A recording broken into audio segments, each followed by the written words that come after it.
do anything you want. I ain't got no problem with it. I promise you that shit. So bad. Listen to the words. Garbage, a joke, clown acts, pisses me off. No, come find me. No, come find me. Listen to the words. Come find me.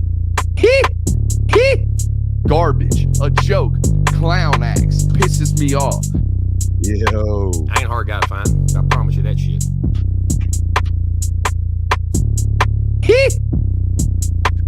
Listen to the words. Garbage, a joke, clown acts, pisses me off. What is up, ladies and gentlemen? Welcome into NBR, as we like to call it around here. Nothing but rants, the show where I find topics that I'm oddly passionate about and I pontificate upon them. These are not hot takes, but rather takes that I'm hot about, like this one right here. Look, man, sometimes in life, you got to ask yourself, where's the win? I'm not a public relations agent. In fact, I think I learned through quite a few lump-ins early in my career, especially if you followed me, how to control myself or what takes to choose, what opinions to make, how to have the right tone about those opinions, what reports to report, what sourced information to let out, right? These selections of content, if you will, were very, very important steps along the way to learn, right? What you put out is very, very important. And how you go about putting it out is even more important, right? I went through years myself of being, the D-bag guy, right? The arrogant guy that maybe thought of himself too much early on, right? Geez, he's fat. Got that one a lot. Still kind of get that one, okay? And for the most part, we worked through that. Not to make it about me, but just speaking from experience here, right? It took some shaping. It took some management with regards, again, to tone and takes that I chose to make, right? And I choose nowadays to take, right? Especially the sourced information that you choose to release. All that stuff is very, very important, okay? In other words, my mama would simply put it this way growing up. It's the lesson of learning the battles in which you choose to fight. That's it. What battles are we going to fight in this life? And I'm going to tell you what, as a national reporter, as a national analyst for something as big as the NFL draft, man, I'm going to tell you, Todd McShay's got a lot of battles to choose, decide to whether or not he's going to pick and fight, right? He's getting a lot of these influx of information, right? And whichever battles he goes to war with, man, he better be really, really selective about the ones that he goes to war with, okay? So I'm not going to sit here like some people would on your timeline and say that, Todd McShay is a liar. I do not believe that, okay? I without a doubt believe that multiple NFL sources told him what he quote unquote reported on national television in live scenarios, okay, about Jalen Carter. I have no doubt that people told him that, okay? But I also know that I went and spoke to, and not that I'm Todd McShay, okay? Don't get me twisted here, but I went talking to as many people that I could, okay? Particularly on the NFL front, the handful of people that I could speak with. And I'll tell you that I got more responses of, dude, I got like 25 texts today from my colleagues asking me what did I miss. That was more of the response from the people that I talked to the last 24, 48 hours. Okay. So I want that on the record. Here's the deal, man. Todd McShay, as a journalist, as a reporter, all that good stuff, was completely within his rights to do what he did on television, right? Was he completely in his rights? I should say yes. I believe that as a journalist, as a reporter, all that good stuff. He's got the credos, he's got the credentials, he's got the repertoire over the years. But man, just like I had to learn, just because you have the right to say something doesn't mean it's right to say something, right? And the tone in which you went about it, right? It wasn't just, hey, there's some concerns. It was, hey man, there's some concerns here. There's some locker room stuff. There's some other stuff. There's some stuff. There's some stuff, and there's some stuff. And you just rattled it off. You threw every single buzzword in there. Okay. And again, I think you really, really have to pick your battles, because here's what I've understood. Look, have I heard concerns about Jalen Carter? Not from a character standpoint. I think the teammate standpoint today was clear as day. Guys went to absolute bat for him today on social media in the last couple of 24 hours and all that good stuff, right? So have I heard anything? No, not from a standpoint of anything character concern-wise. But here's the deal. I'm the same dude that stood on this network before the SEC championship game and told you that he sometimes tends to turn it on and off. Was I not? Did I not sit here and tell you that there are moments of play in his, where he's the greatest player on the field, and then for the next 12 plays, he's just another guy? Was I not on this network saying that? And that's why I told you during the brightest of brights, that dude's going to ball. And what did he do? SEC championship game, best player in college football. I think it was clear. Most dominant human being on a college football field, right? So can I tell you that if I'm investing top 5 capital in an NFL football player, is there 5% concern about Jalen Carter's top end 1,000%, whether or not he's going to reach 100% of his God-given talents? Yes, maybe 5% of a doubt, because I can show you on tape that there is some touch and go with the effort, right? And that's not the stuff you see in the quote-unquote greats. But here's the deal, okay? Here's the real deal. Look over the last 5-10 years of NFL draft analysis. Every top defensive front 4 player that comes out that ain't damn near named Bosa or Hutchinson, okay, all we hear about is how they got a touch-and-go motor. Check them out, except for Azeez Ojulari. Those are the names. Azeez Ojulari, Bosa's, and Hutchinson. All the rest of them got some, he's kind of touch and go with his effort. Dude, every defensive lineman in the world is touch and go with their effort. They are, except for the freaks, except for the maniacs. And the maniacs that do that probably have to do that because they're not genetic freaks, right? So, long story short, to this point in his career, Jalen Carter has shown effort concerns. He has shown slight bit of buy-in concerns when it comes to top 5 evaluations. I'm talking about the decisions that the difference in 3 and 4 is about $8 million. If you look at the NFL draft slice, that's a big evaluation difference, right? So when we're really taking all the data points we can, I can show you that. I can quantify that. What I can't quantify is unnamed sources that tell me I got a list, the whole list that he went through. And I don't even want to give him credit. All the list of character concerns that you cannot quantify. There are 2 ways for Todd McShay to come to proof with what he put out on television. Okay, again, where's the win here? Here's the win. There's only 2 places. 1, he burns every source. That's how you people stop burning him on Twitter. Y'all stop telling him, and going at him on Twitter if he comes out and says, these are the people that said it. Here, boom. Okay, A, we know he ain't doing that crap. Or B, he's got to be a devilish human being to sit around, pray for the downfall of Jalen Carter, and then pop up on the internet and go, look, I told you so. That ain't happening either. So again, where is the win in rushing to television with this opinion? Pick your battle. This is a bad battle, okay, in my opinion. Timing, tone was all way off. We're in December. The dude ain't even declared for the draft. And you're out here rushing to the TV with, I just want to let everybody know. Welcome in. I feel like every week we just like try to set a new record. Those were by far the longest intro notes that we've had for a fat minute. I don't think I hit them all. I think we just rattled through. And as you can hear, man, I don't know about you guys. I got young kids at home, and they are a petri dish of germs. I mean, just nasty mofos walking around here. All right. And so every 3 weeks, especially when it gets cold, sound like I got a bag of rocks in my throat. So lubricant tonight. Shouts out Gatorade Zero. I was in a coach's office today. Give me a second. I was in a coach's office today that was drinking regular Gatorade. I have made this rant over and over again. And for the love of God, if you care about yourself, okay, if you would allow me to help you here, please stop drinking regular Gatorade. You are pumping sugar into your veins. Stop it, America. Okay? All that good stuff. Welcome in. We got a great show for you guys tonight. It's not going to be a long one because, look, man, we are a ways from this football game. And I know that it's great that Georgia plays in January every year, but Bubba, I mean, we got to wait. I mean, that's a long time. And your boy's stamina at this point in the season, it ain't running high. You know what I mean?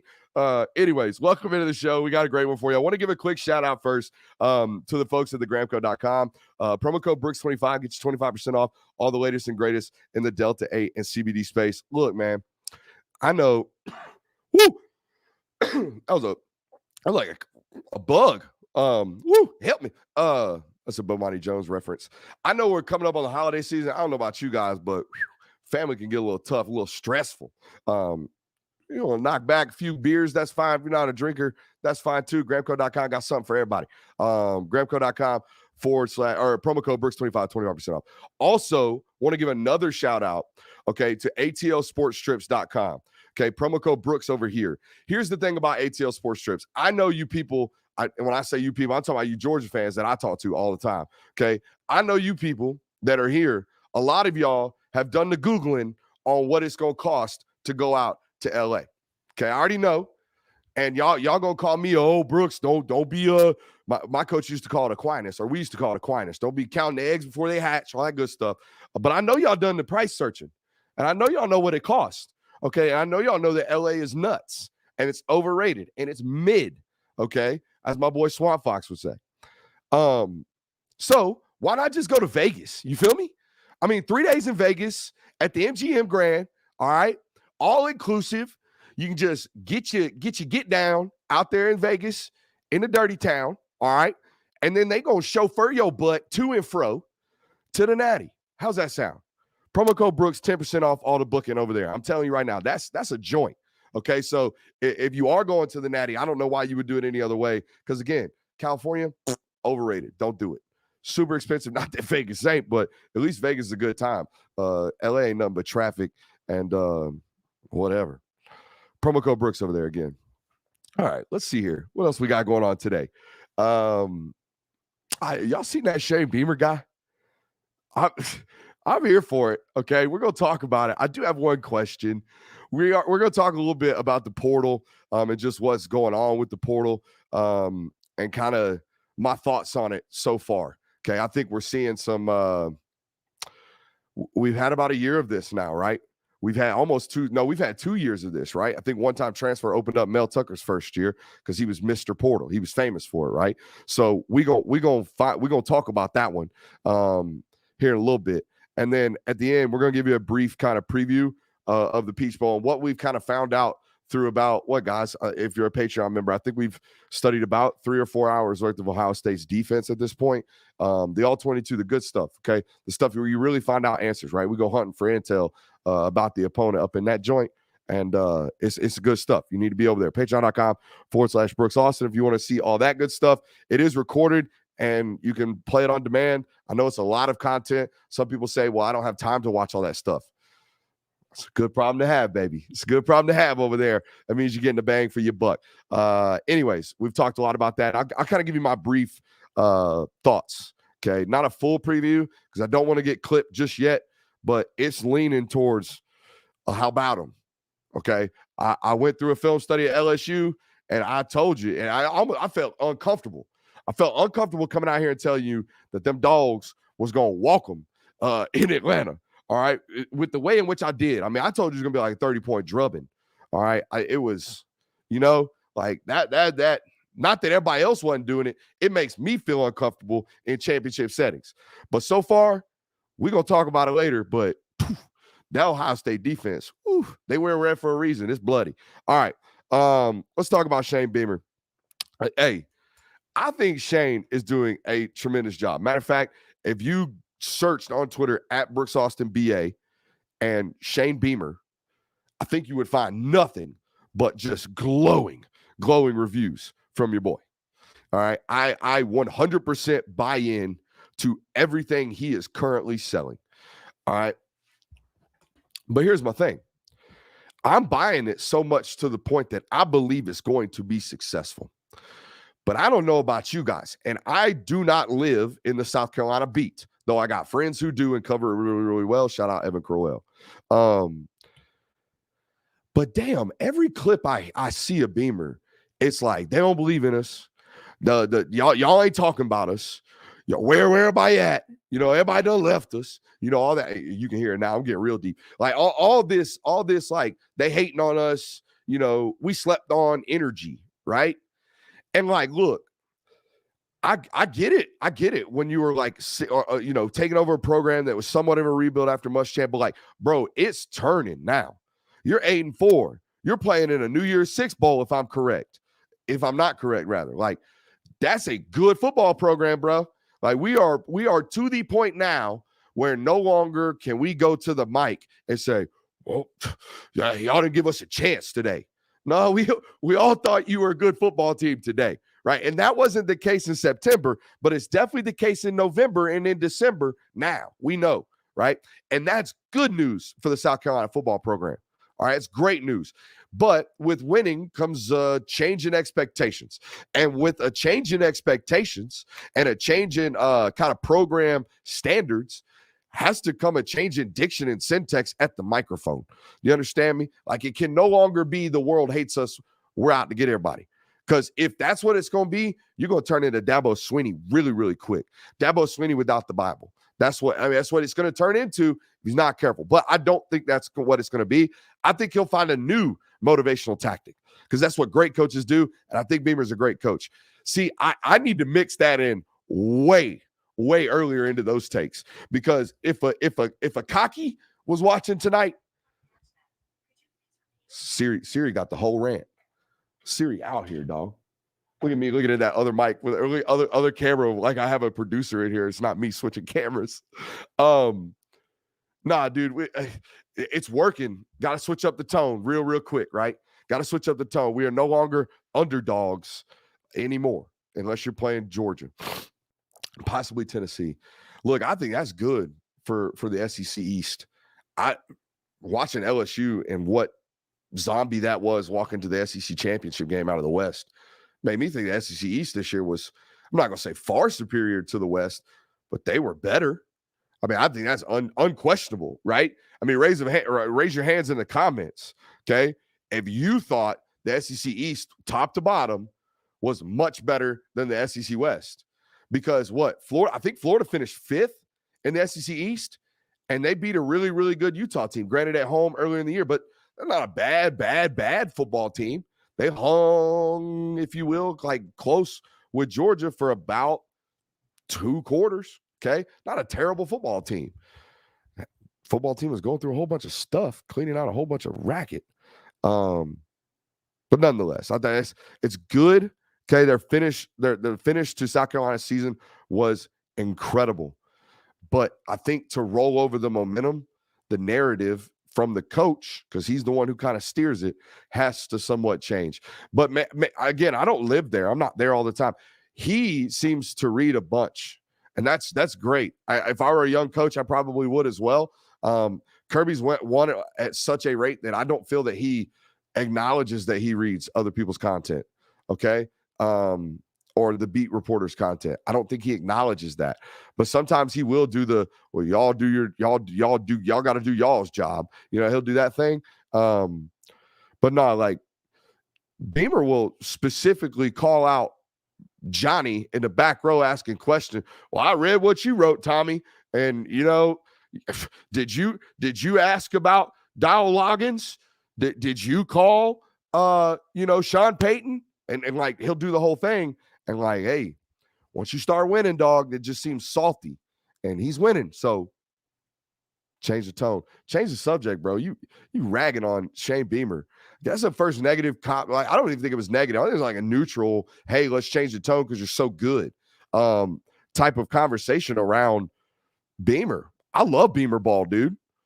If I were a recruit right now and I was in the Southeast, and when I say the Southeast, I mean like middle Alabama to the Carolinas down to Florida. Georgia and South Carolina would probably be the 2 places that I would be looking at in terms of a culture and coaching standpoint. Shoot me. Shoot me. That's my opinion, and I'm sticking to it.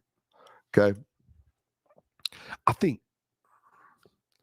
we're gonna whisper in case they're here.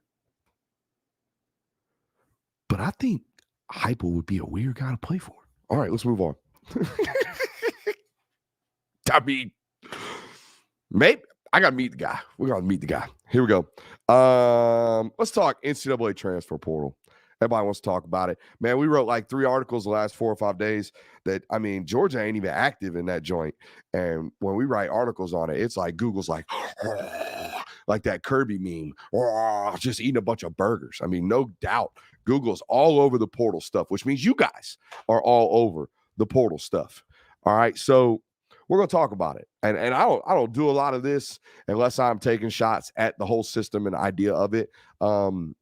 First of all, I want to get this out.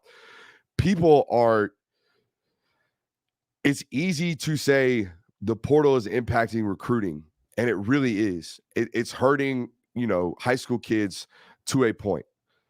But the combination of the 2 decisions that the NCAA did is the reason your son, if you're listening today, cannot get a mid-major offer.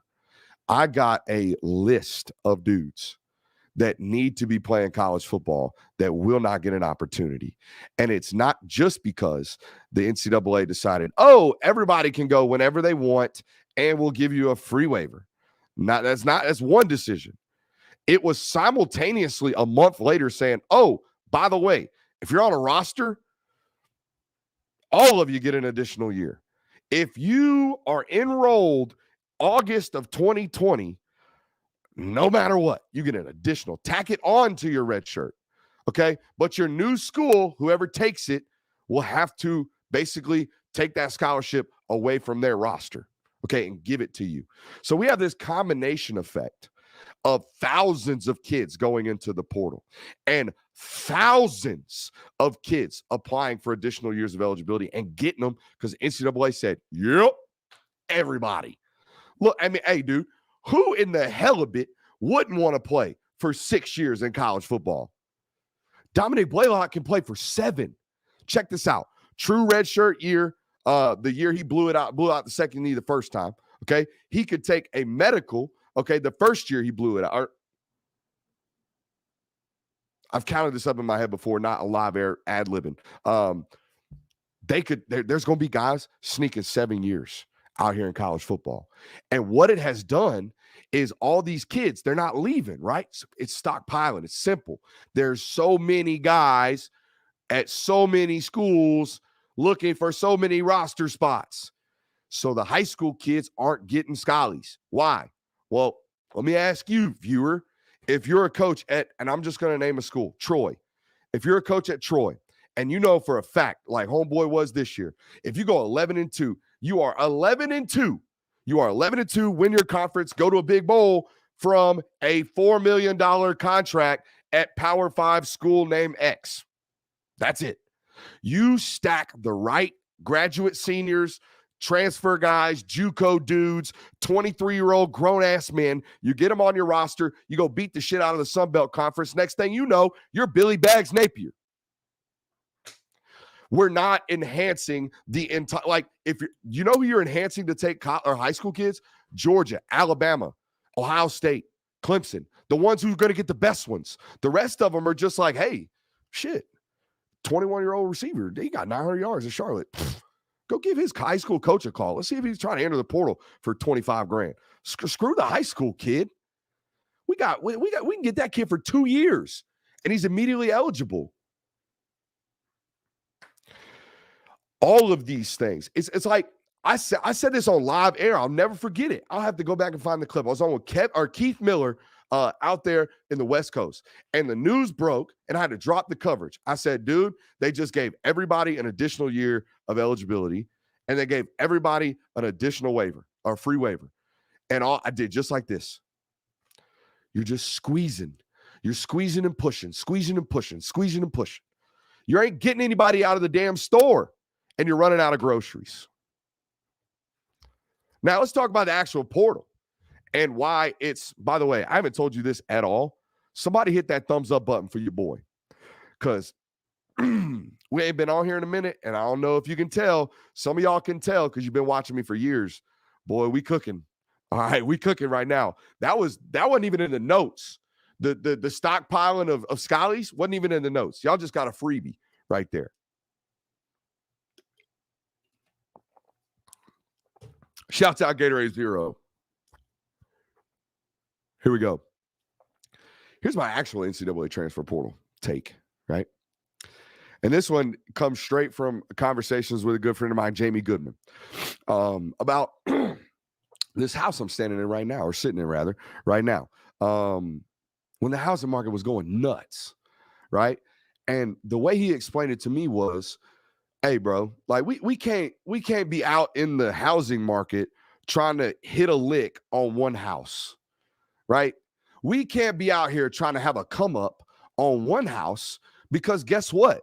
The next house we gonna have, they gonna get a come up on us, right? So there is no ability to flip the market to your gain unless you want to do some drastic shit, okay? Or unless you want to play it on a full scale basis, right? You got to take a bunch of licks and a bunch of cracks to be a real estate mogul, right?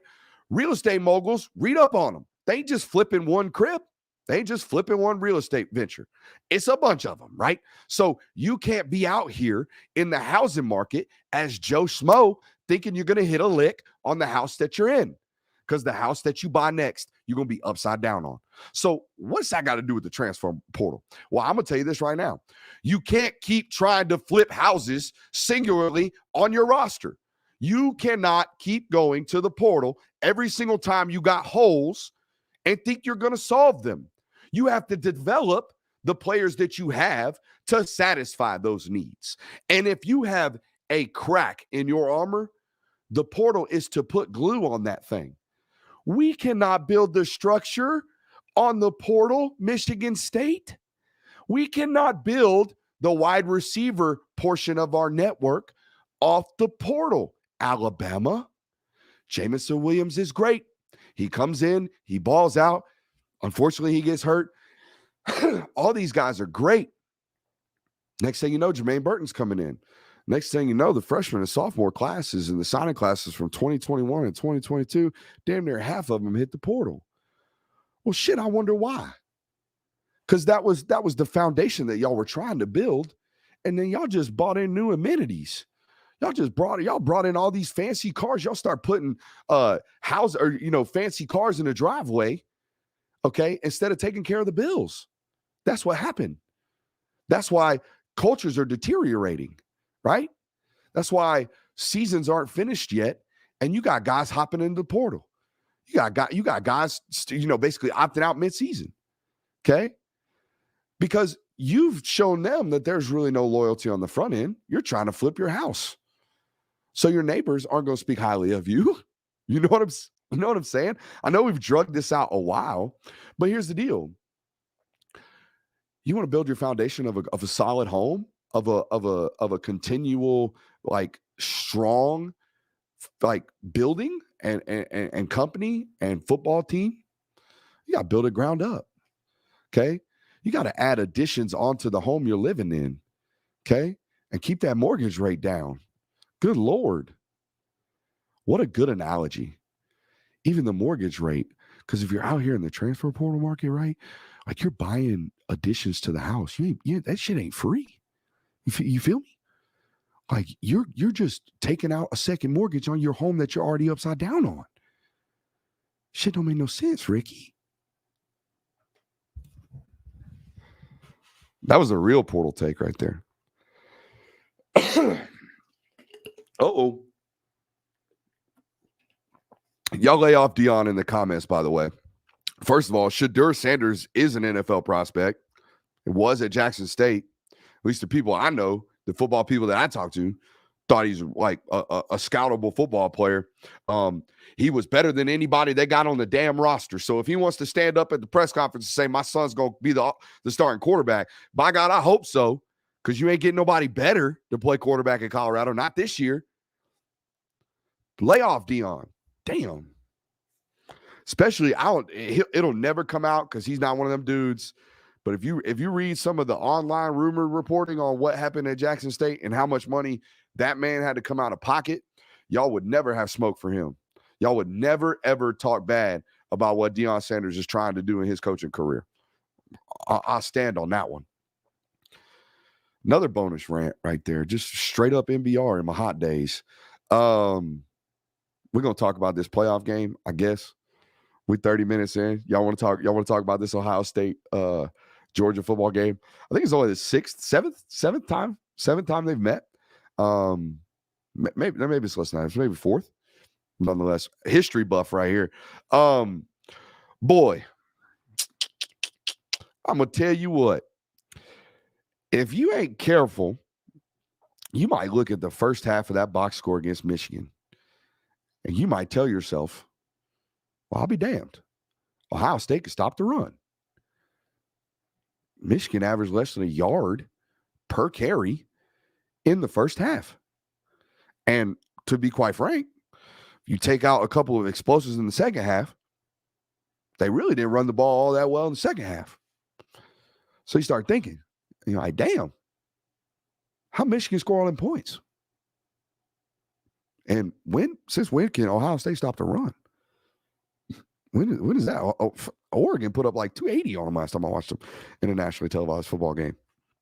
Noon kick. What's going on here? Go on, look at the film, and by God, it's a new definition of engage 8. It ain't even engage 8, Bubba. It's 0. Like cover 0, man-to-man, 9 bodies in the box. 9 bodies on the damn line. Corners by your lonesome against Michigan. Just for 4 quarters. They tried to get in zone one time that we saw in the second half. Whoop. 45-yard run. I mean, I'd be damned if they did not say, well, shit, we look like we run a field goal block out here in these streets with some little bodies, by the way. Little bodies. I mean, like, corners playing safety little. Okay, not strikers neither. Okay, like Chris Smith, little body. You walk up on him, he's not physically imposing. Go sit on the sideline. Watch that. Listen to the pass pop when he strikes. Okay, hell, listen to it on TV. Okay, strikers, not these dudes. I saw these dudes get rolled by JJ McCarthy. Here's what I'm about to tell you about Ohio State. Ohio State loaded the piss out the box for 4 quarters against Georgia or against Michigan. Okay, a 12-13 personnel football team. They super tight heavy. Okay, you're tight heavy too. Boys, they are going to put 9 bodies in the box. They're going to say, lad, AD, y'all going to have to beat us today. And that's exactly what they did to Michigan. And I'll be damned, it took Michigan 3.5 quarters to figure the shit out. And as soon as they did, double moves, bombs. Like just absolutely cooking, folks. So here's the deal. Ohio State is going to have to sell their soul to stop the run on defense in the December 31st. Do with that information what you will. All right. But it's going to be, like it was so funny. And I hope I can put this out on Twitter without getting just absolutely killed by copyright strikes and all this good stuff. We showed a picture of the end zone cut of Ohio State against a 12 personnel, like attached with the sniffer kind of person, like formation against Michigan. And all you saw was just red bodies everywhere. Flipped on the tape, same exact formation from LSU. And it's like, Georgia's only got 6 dudes in the box. And my God, like we watched 45 minutes of Ohio State, flipped on one clip of Georgia. And not to be this dude, but I am this guy. Just the asses, just the physical bodies, the mass in the ass from one clip to the next. Y'all gonna see it. Y'all gonna see it on Saturday, December 31st on everything. Is that a Saturday? I don't know. We're out of here. Peace out. For the Film Guy fam, for patreon.com/Brooks Austin, for the Gramco.com, promo code Brooks25, for ATLSportstrips.com, promo code Brooks, all that good stuff. Come holler at your boy. Come support the fam, all that stuff. Appreciate you guys for being here. Hit that thumbs up button on your way out. Love you.